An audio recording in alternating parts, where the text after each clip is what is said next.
As LUTI and CCA begin to reach their climax and the LAN Championships just a few weeks away, there is one thing on every team's mind this week. To win, obviously.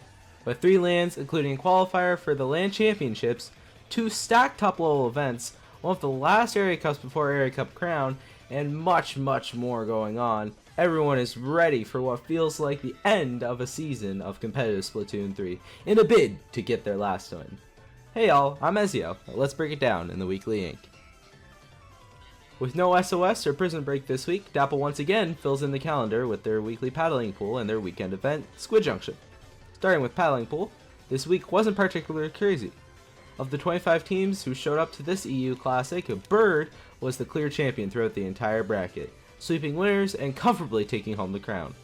As for Squid Junction, while we would normally skim over an event that only brought in 6 teams, we felt that the second place team Yoko Horns and Friends deserved to have some spotlight on them, managing to play the maximum possible sets in the tournament.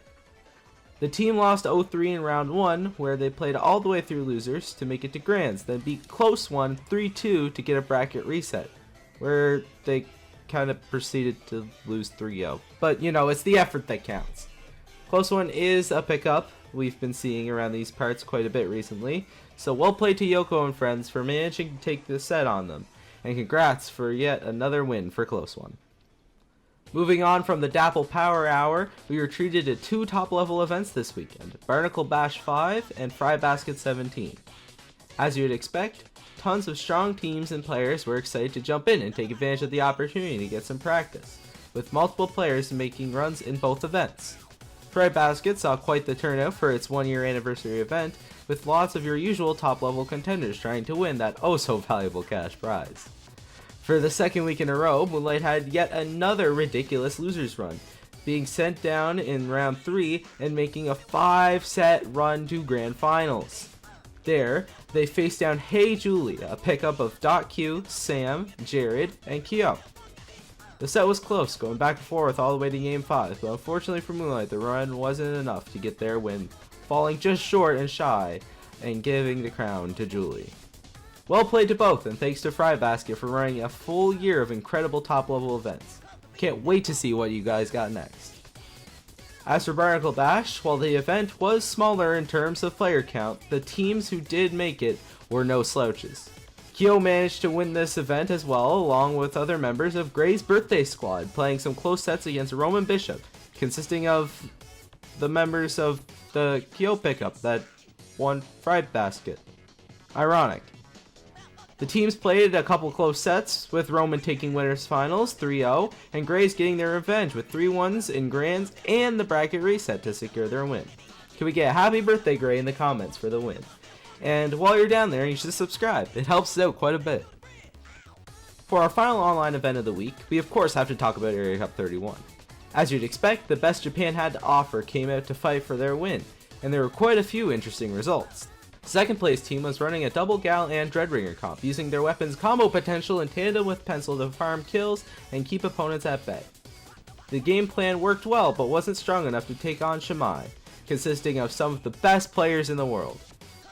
The team had managed to make runs to second in the last 2 area cups, but with Lobster playing as a sub, they finally managed to secure their win. By the way, this is Lobster's 2nd area cup win in a row, which is mad impressive for the best region in the world. Congrats to them on the well-earned win. Finally, moving on from our online events, we had a whopping 3 LANs this week. Sunset Surge Resurgence, Battle of BC7, and Chai Shoals 33. Battle of BC7 was the first edition of the Vancouver Smash Major to offer Splatoon 3 as an event. Join and get on my level forever, and the push for making more Splatoon LANs in Canada. Fitting for its edition, the event brought out 7 teams to try and take a cut of the cash prize. US Invaders Sea Battle, made up of TOs from the Seattle-based LAN running under the same name, played this event on the edge. The team went to the last game almost every single set they played, barely managing to squeak their way out of pools with just 1 defeat to Kimiko Cats. Unfortunately for them, seeding was not kind going into the bracket stage of the event, where they would immediately face the Cats once again to get 3 out and set into losers. There, they played all the way from losers round 1 to grand finals, with several close game 5 sets along the way.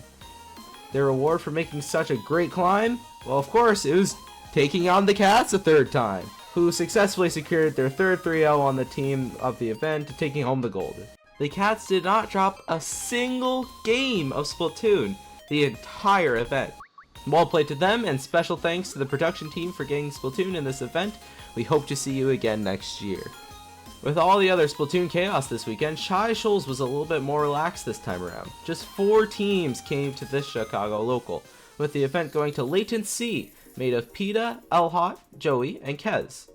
Not a ton else to say about this one, but if you're in the Chicago area or Midwest in general, you should look into going. It's super fun to play at a LAN, and I highly recommend it. Now, for the one you've all been waiting for, Sunset Surge Resurgence. This Arizona LAN served as the 5th qualifier for the Splatoon 3 LAN Championship Showdown, and as such, it brought out the best in the West. An insane 17 teams came out for this local, making it the biggest LAN in the series to date. Perhaps the most impressive run of this event went to the 3rd place team, Delfonso Tuesday, which you should look up if you didn't know what it's referencing, by the way, who went on a dastardly 5-set tear through losers all the way from round 1 to make it to losers finals. There, they finally fell 3-2 in a very close set against In Memory of Kama, who is now set to face this event's raid boss, Prickly Pear. If you've kept up with the Splatoon LANs in the past few years, you'll know that this team is something of a bracket demon for most teams, and this event was no different. The team went comfortably undefeated in pools, then steamrolled their way through winners to make it to grands. And while Kama did all they could, it just wasn't enough to stop the pair's momentum, taking the set 3-0 and the event completely undefeated. Congrats to Pepe, the event's 2-0, Shiny, Bobwire, and Eevee for earning their qualifier spot in the LAN Championships, and be sure to watch them play when it runs on April 27th over on Splatoon Tourney. I can't wait.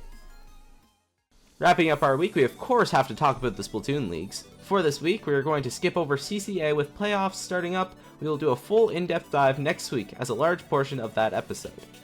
So that leaves us with LUTI.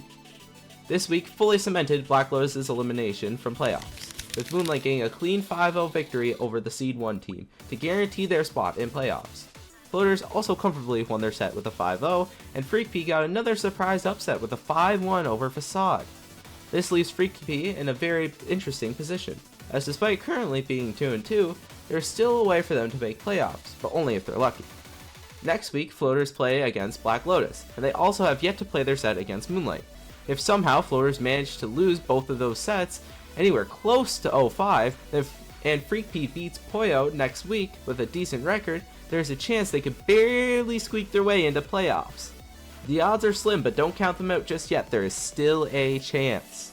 Group B is still a little weird this week, and that's entirely because Slide to Win has only played 2 of their sets. Mikey Mouse's House, 5-4 win on vacation, has effectively secured them a playoff slot, but who the second one will go to is still up in the air. It will not be either of the EU teams, who are sitting at 0-3 and 0-4 respectively after this week. Vacation's 2-2 record most likely puts them out of the running too. So it really becomes a race between Slide to Win and Manshine for who's going to secure that final spot. If either of them, decides to kind of play their sets, because they kind of need to do that, as the end of the season approaches, it won't be long until we find out. And on that note, that just about wraps up our week. If you enjoyed, be sure to like and subscribe, and consider becoming a channel member just like these lovely people here. There's a ton of great perks for it, and it helps our efforts to support and grow the community. We will see you same place, same time, next week.